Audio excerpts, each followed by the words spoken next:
Let's go over my color palette first. I've got the Liquin Impasto medium over here on the left. This right here is transparent red oxide.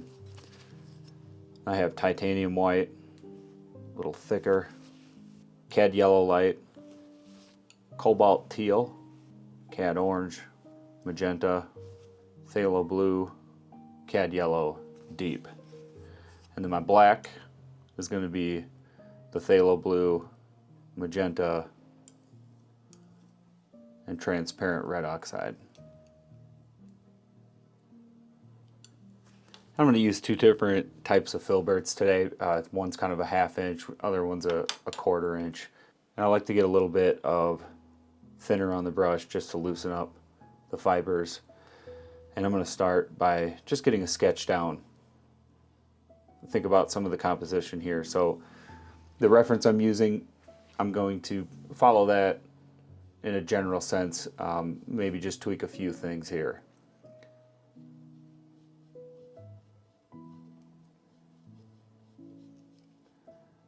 I want the focal point to be maybe the upper right. I don't want to put anything really in the center. So we got a big cloud, some floating in between, and then the ground, foreground, is going to be all the way down here. So I've really been thinking about some of these bright colors, clouds. You've seen that in some of my recent work. I'm wanting to study that a little bit more, so I think this is just a good subject.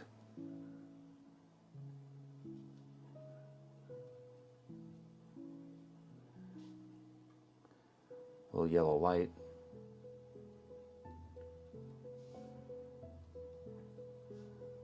And this is going to essentially just serve as my block in.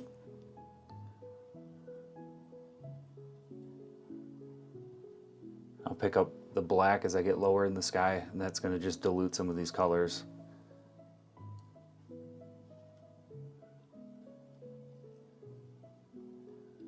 And what I look for in this stage, what's been helping me in my analysis, if you will, of the colors, is to bounce around a lot and sort of test my perception on what's what, and just let the painting come together as a whole rather than focus on one area. I'll oftentimes just pull off my brush through the towel off on the side just to dry it off. I won't use a lot of thinner here.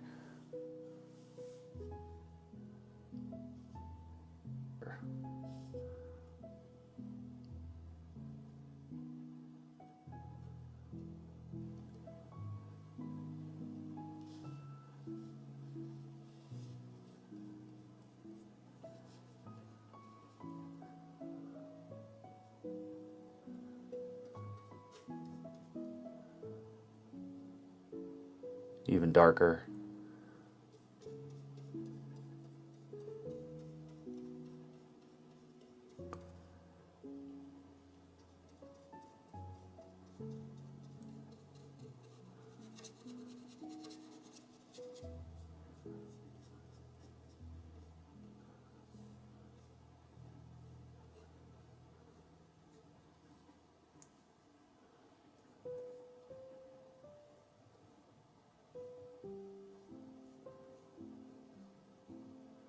Distant cloud floating up along the back.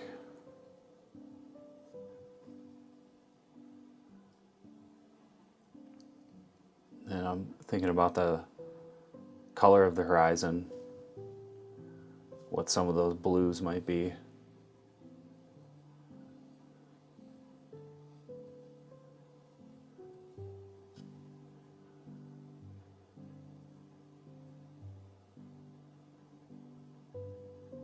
Always picking at the magenta and keeping that from becoming too blue.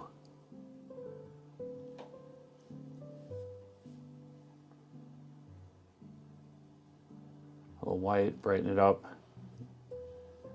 And I'm just focused on, making those tweaks in the color as they they hit the painting.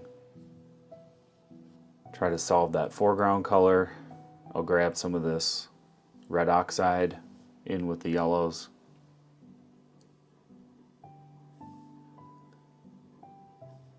That cobalt teal.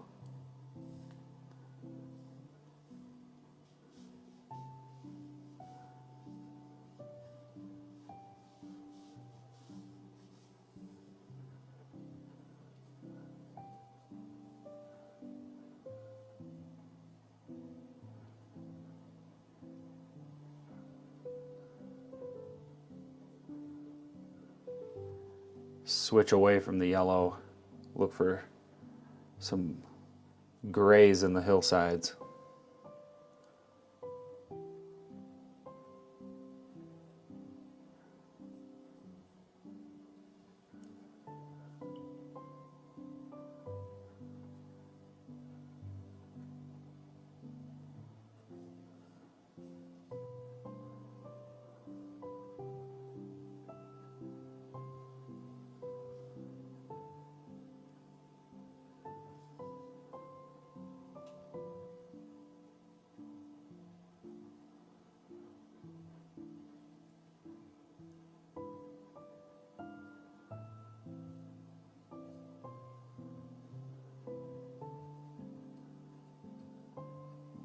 Identify those places that have the deeper shadows.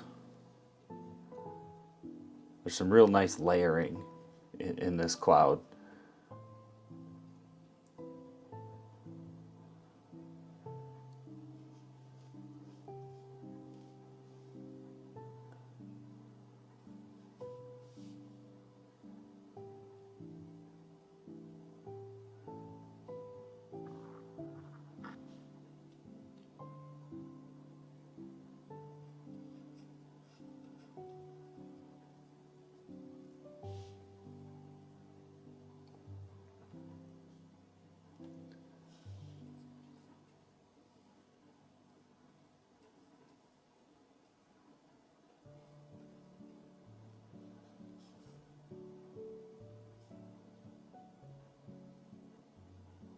And some lighter blue right on the horizon just to separate that sky.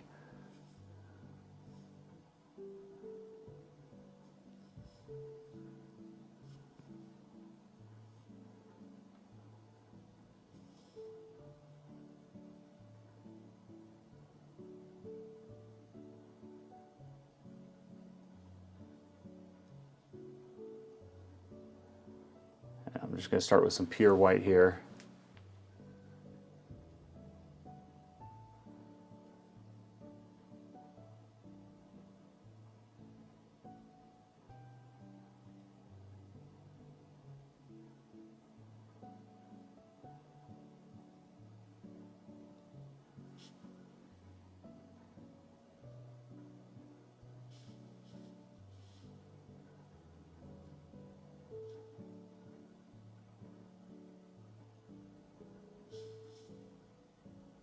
And they can kind of blend together, fill in these gaps.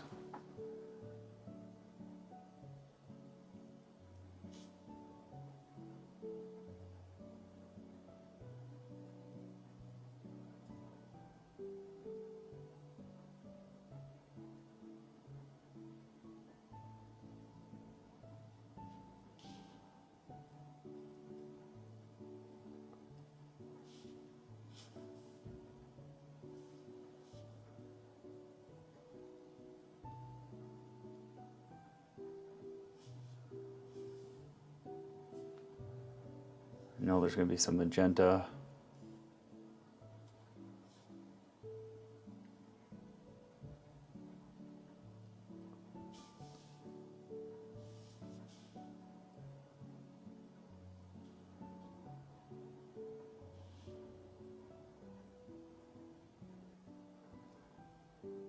And just finish off the sky down here. It's going to get quite gray.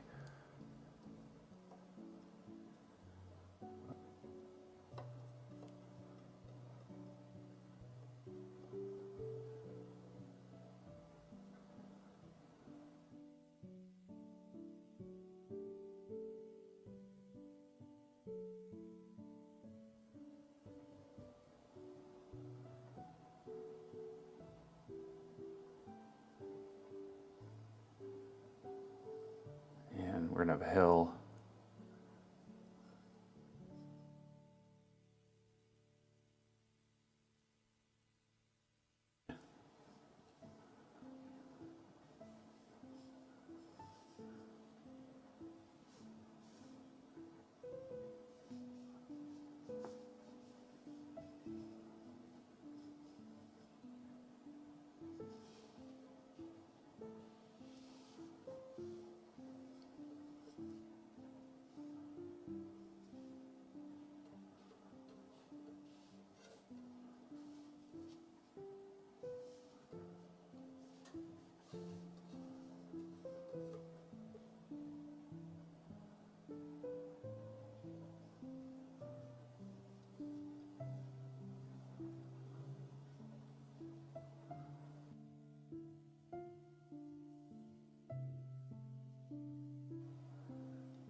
And this is probably a good time before really getting into that next layer is to just manipulate some of these colors into something that's closer without adding any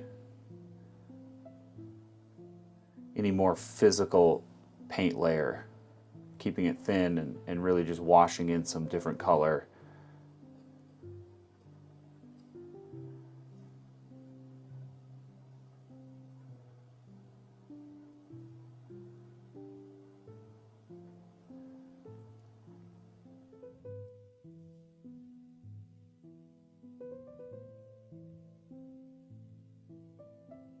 You gotta be careful with the blues because you can taint them pretty easy and they start to shift in one direction, either green or too warm, or they get gray. They can be sensitive, so it's important to try and keep your brush clean of other colors that can sort of contaminate these blues. I think that's a difficult thing, but I get asked a lot about the transition between blue and very warm colors without making things green or yellow, and I think a lot of it begins with a clean brush that's free of other color contaminants, and just not rushing it, taking my time, and just little by little, because it can be done. It's just easily screwed up. And when I go into the highlights for a second time, I sort of dive right in. Highlights I don't think are as easily messed up as something like those blues, so I feel more confident in just jumping into thicker paint when I get into the highlights.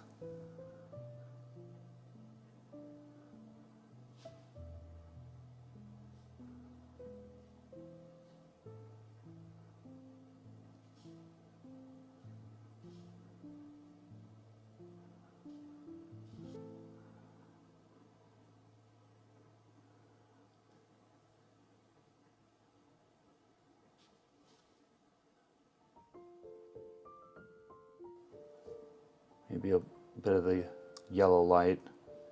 Try to find that intense orange without being overwhelming.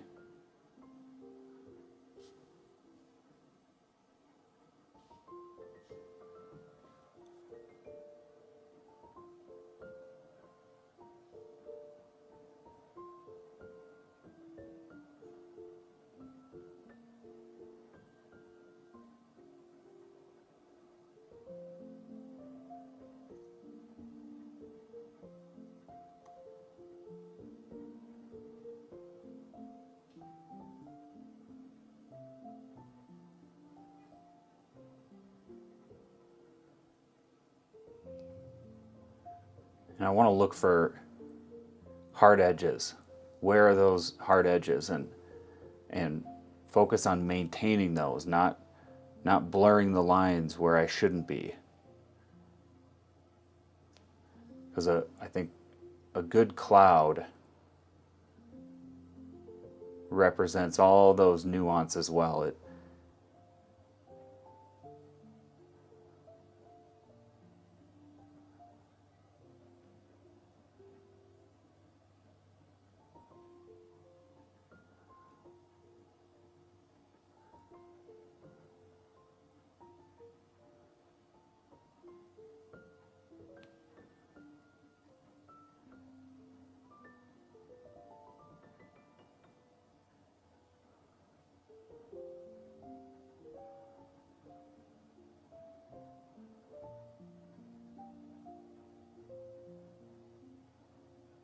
right along this hard edge here.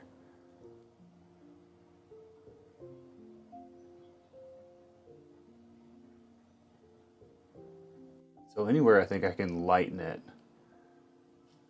just kind of what I want to do right away.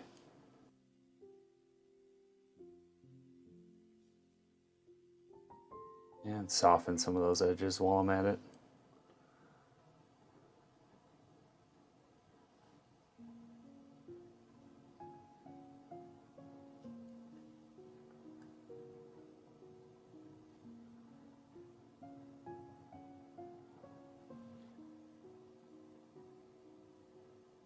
And the fun part about it is, you know, it doesn't have to be perfect. It's whatever it turns out to be, as long as the formation of all the different elements of the clouds are arranged in such a way that makes sense.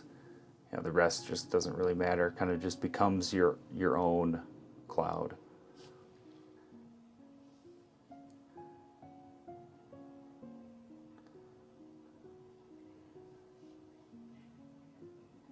And warm colors blending with other similar warm colors, it's just very responsive to subtle changes. So it's easy to just kind of go back and forth, tweak it until it's right. There's not a lot of difficult transition from warm to cool. It generally makes things easier and more enjoyable in these parts of the painting.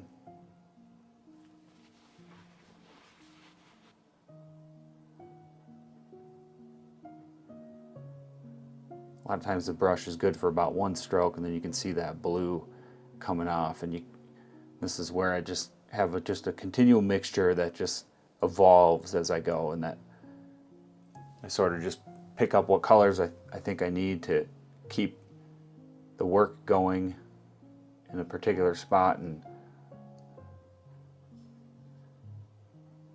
refresh the bristles on that brush often with the correct color.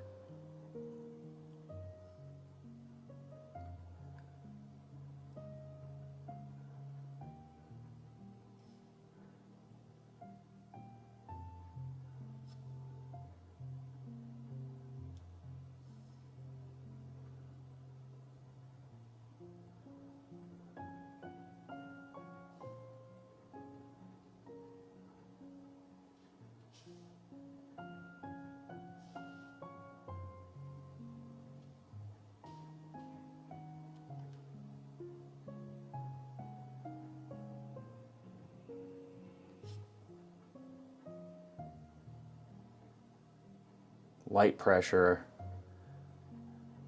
just letting the color flow off and blend into what's there.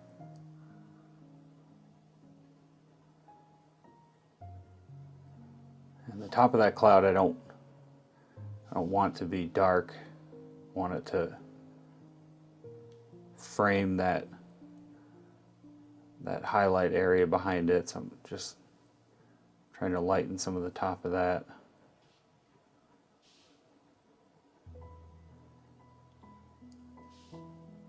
Yeah, I can go to this blue-gray pile I had before and bring down some of these areas over here.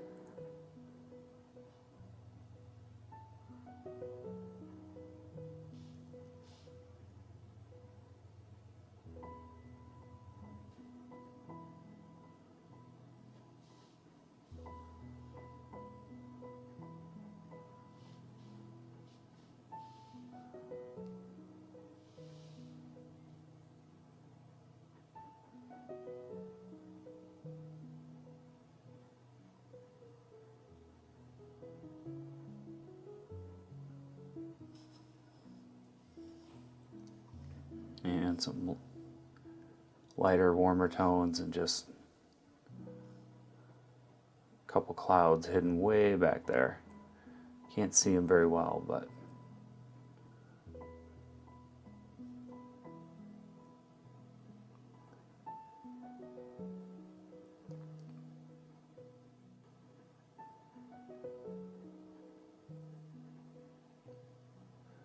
and especially along the top of the cloud here. I want a nice firm edge.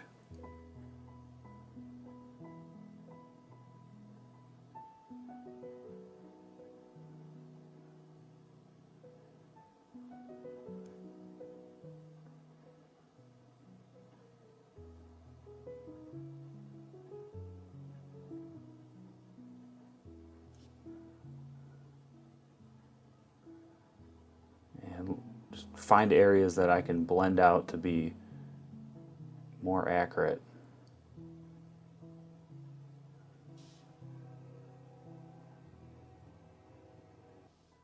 Squeeze a little bit darker shadow behind this big cloud.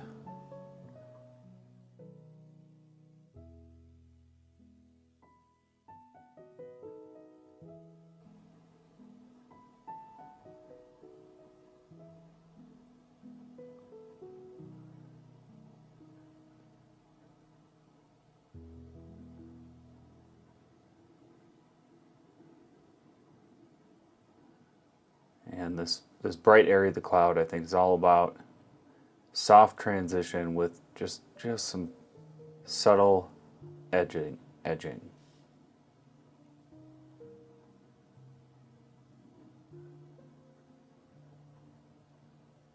And sometimes you just kind of have to pay attention to what's taking shape on the painting and ignore the reference, just kind of go with what you're seeing.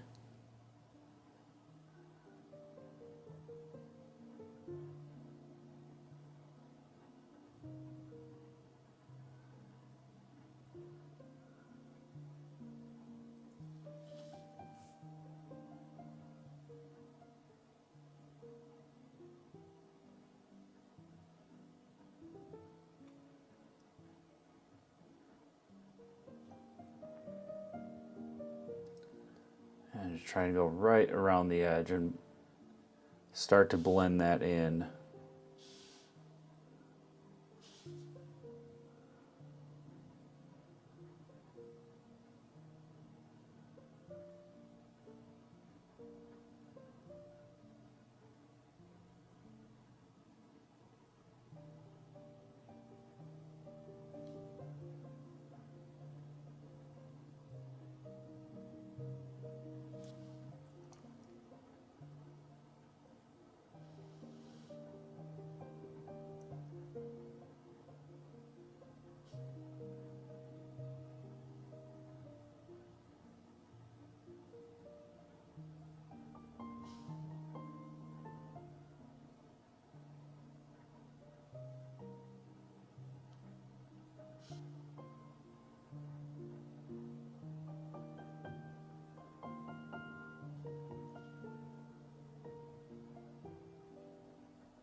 Lighten that blue up, reshape it a bit.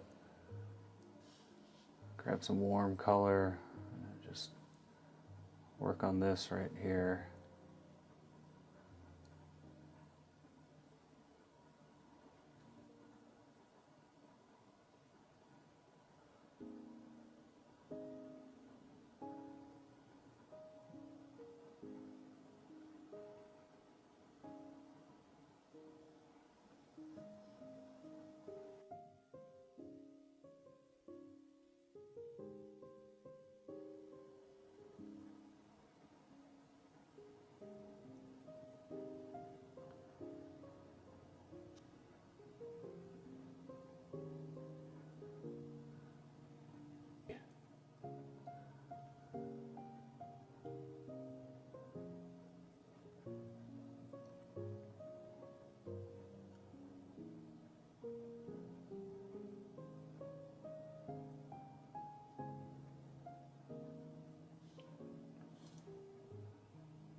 I think sometimes the smallest things can throw you off about a cloud, and it's important to pay attention to the little things, the small breaks in the clouds, and go back and make contact with that again.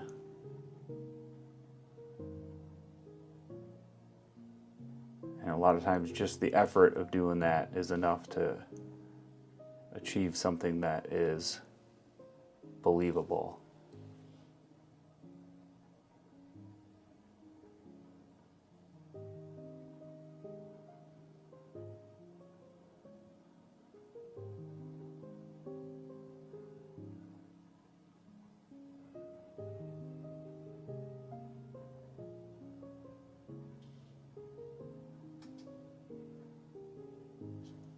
All right, I want to look at some of these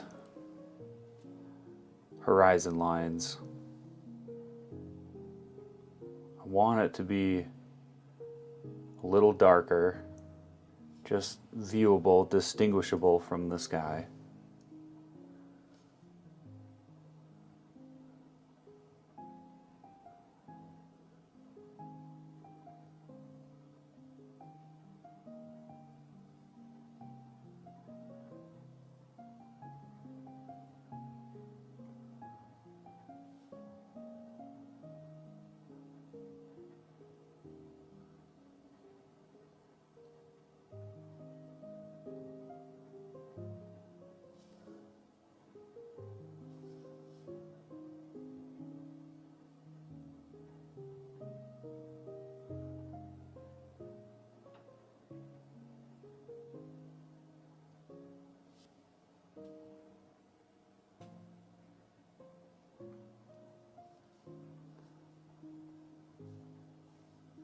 Keep that gray in here, kind of the lightest color, and it just ever so slightly gets darker. So I'm dragging through some of these other areas of gray and just bringing that down a notch.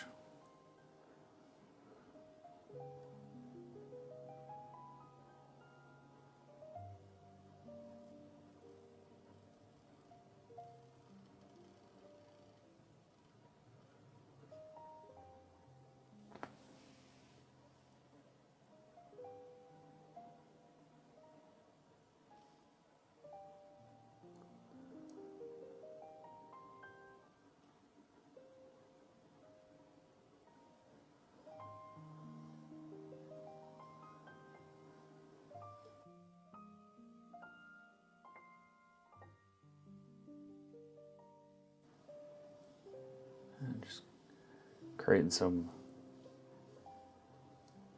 variety.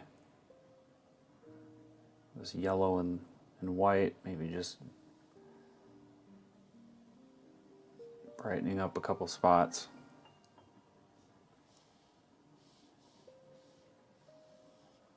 A little bit of the yellow deep and white, just kind of all mixed together.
So we're very close here. Just take this brush that I used for the sky earlier and just smooth out a couple spots.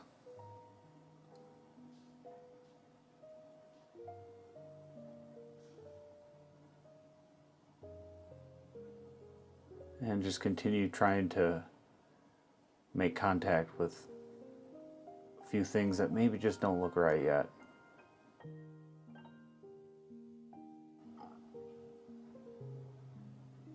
And sometimes you can soften up a couple edges, make them a little more uniform, but it doesn't need much. And perhaps the last thing I can do is pull out my Dagger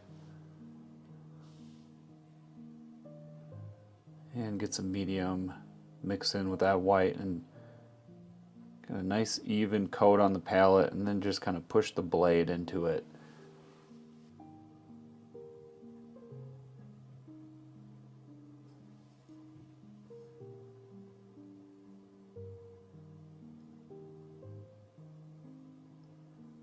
And I think the Dagger is really good about rolling that paint on rather than pushing what's already there. And it can get you just a little extra thickness in those highlights. You see how those whites start to stand out more.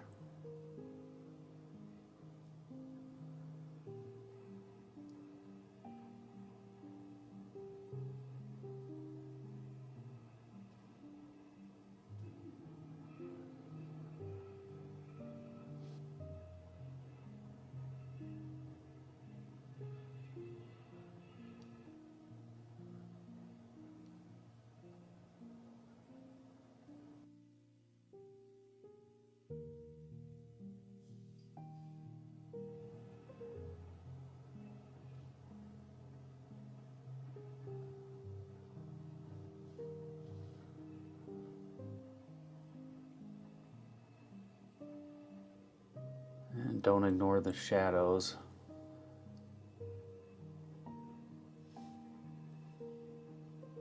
And this brush just, by changing and moving away from that filbert, it just allows you to just produce a little bit different texture. And sometimes that's what it needs to separate itself from other things in the painting.